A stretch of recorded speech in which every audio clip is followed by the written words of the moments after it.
Bonjour et bienvenue dans ce nouvel épisode d'Au-delà de Tesla. Lors de la conférence de presse des résultats du premier trimestre 2021, Elon Musk a dévoilé une anecdote sympathique au sujet des premiers temps de la production des Tesla Model S. En rupture de stock de pièces, les équipes du constructeur sont allées chercher tout ce qu'il leur fallait chez les commerçants du coin et ont installé ces pièces sur les voitures.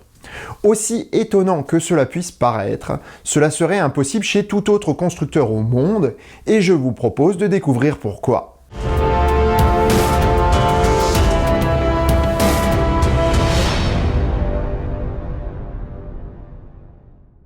Si ça te plaît, mets un pouce bleu. Si ça te plaît vraiment, abonne-toi, clique sur la petite cloche, et si ça te plaît vraiment, partage partout ce que tu peux. Merci. 1er février 2003, la navette spatiale américaine Columbia rentre de sa mission STS-107 lorsqu'elle se désintègre au-dessus de la Louisiane et du Texas.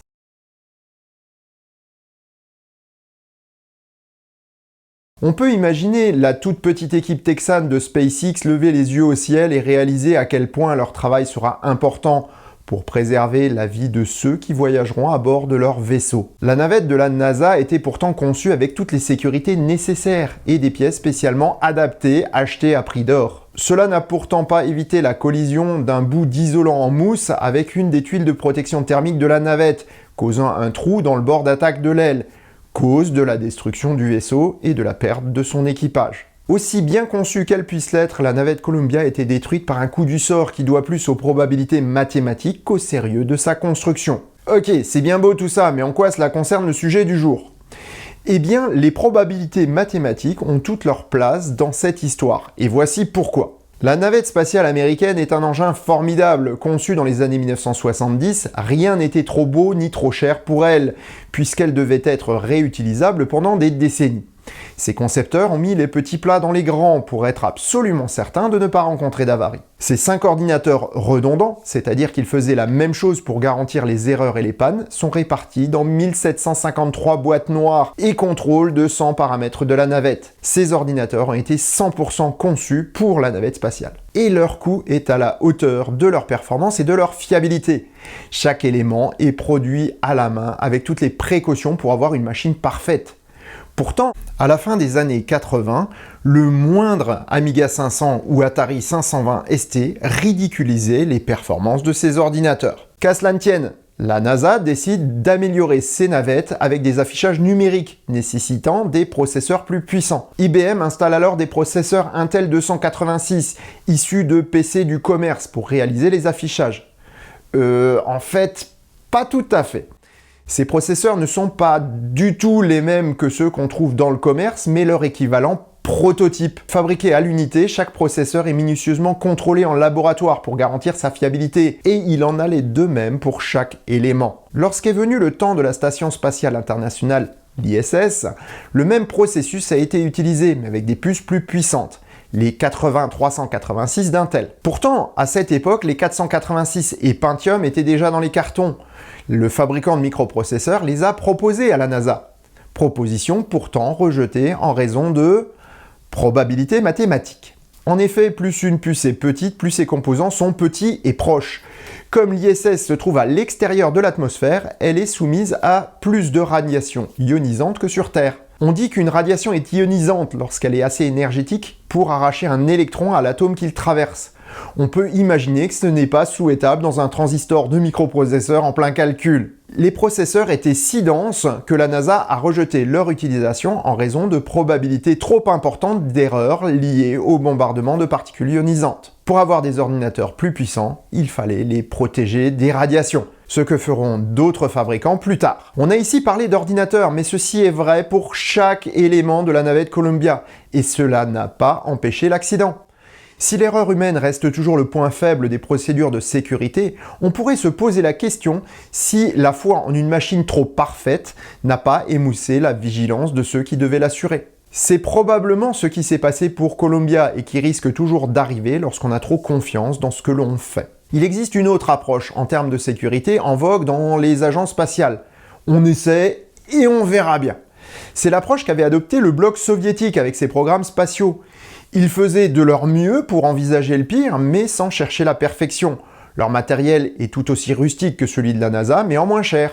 Si le programme russe a subi des échecs et perdu des équipages, leur fréquence n'est pourtant pas très différente de celle de la NASA. Et c'est là que les ingénieurs de SpaceX se sont demandé s'il ne pouvait pas y avoir une troisième solution pour l'informatique de ces fusées. Tout simplement acheter des produits grand public et les adapter à leurs besoins.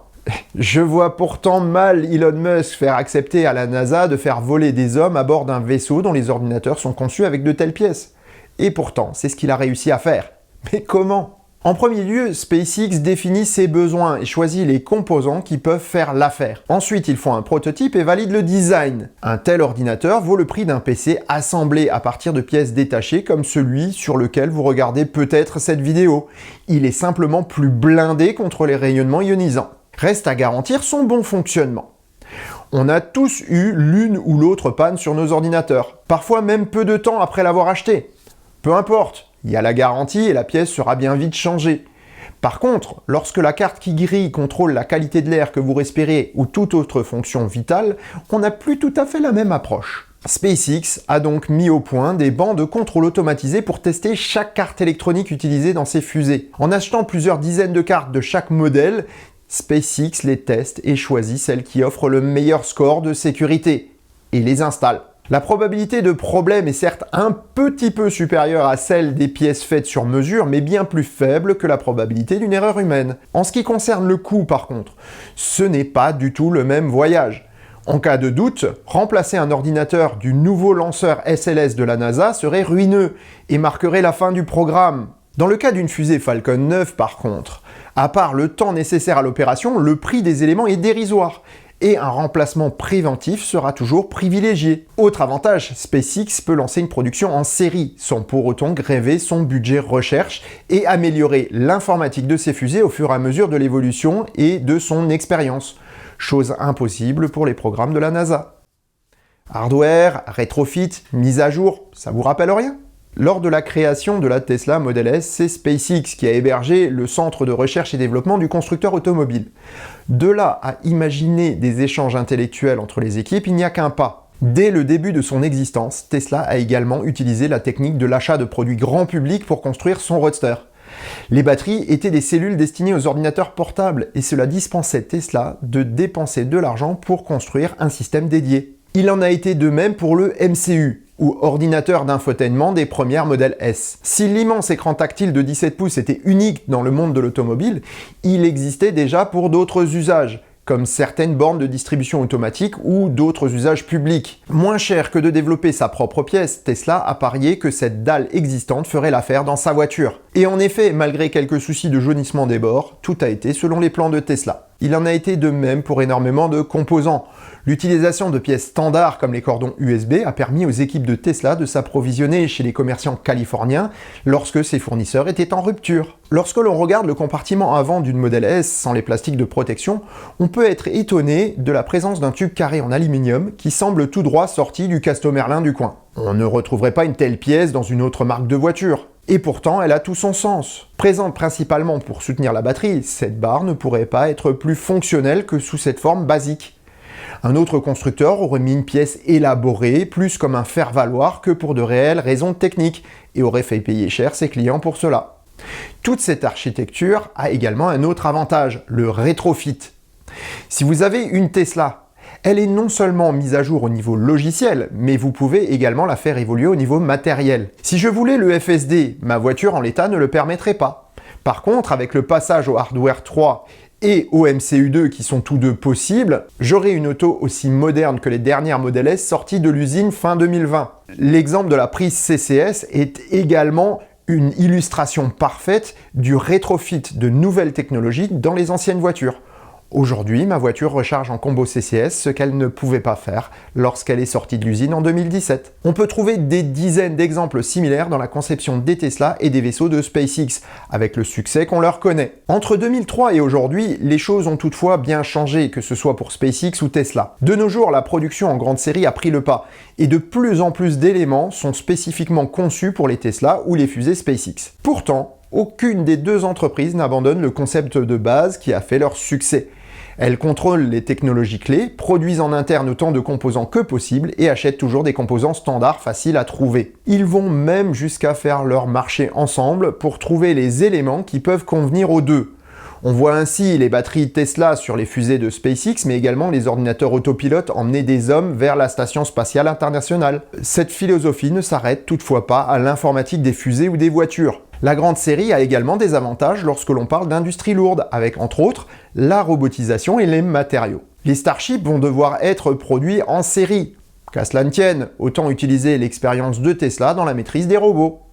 Le Cybertruck va être produit en inox. Autant utiliser le matériau du Starship. Tous ces exemples de synergie sont légion dans les entreprises d'Elon Musk, et cela renforce encore leur compétitivité et leur ouvre grand les portes du succès. Pour terminer cet épisode, je voulais vous faire part d'une anecdote, et surtout d'un bon mot d'un homme que j'admire pour avoir mené les équipes chargées de sauver la vie des astronautes d'Apollo 13. Il s'agit d'Eugene Kranz. Après une violente explosion aux 2/3 de son trajet vers la Lune, le module de commande Odyssey est inutilisable. L'équipage se réfugie dans le LEM Aquarius prévu pour se poser sur la Lune. Conçu pour 2 personnes et pour une mission très précise, personne n'aurait imaginé utiliser l'engin pour corriger la trajectoire des astronautes et leur fournir un moyen de survivre jusqu'à leur retour. Alors que Gene Kranz présentait son projet pour ramener les naufragés sur Terre, le responsable de Grumman, le constructeur du LEM, a objecté que l'engin n'avait pas été conçu pour ce que Kranz lui demandait. Et celui-ci a répondu alors: « Je n'ai rien à faire de pourquoi les choses sont conçues, tout ce qui m'intéresse, c'est ce qu'elles peuvent faire pour ramener nos hommes. » Et grâce à cela, Kranz et son équipe ont ramené Jim Lovell, Fred Haise et Jack Swigert en vie à la maison. Ironie du sort, c'est un test de contrôle de sécurité mal conçu et mal réalisé au niveau d'un réservoir d'oxygène liquide qui a failli causer la perte de l'équipage. Sans ce test, tout se serait passé normalement et la mission aurait été une réussite. Alors, si une telle philosophie fonctionne en situation de crise, c'est faire preuve de bon sens que de l'utiliser au quotidien comme Tesla et SpaceX. Et sur ces bonnes paroles, je vous souhaite bonne route et vous dis à bientôt pour un prochain épisode du Choucroute Garage. Portez-vous bien, ciao!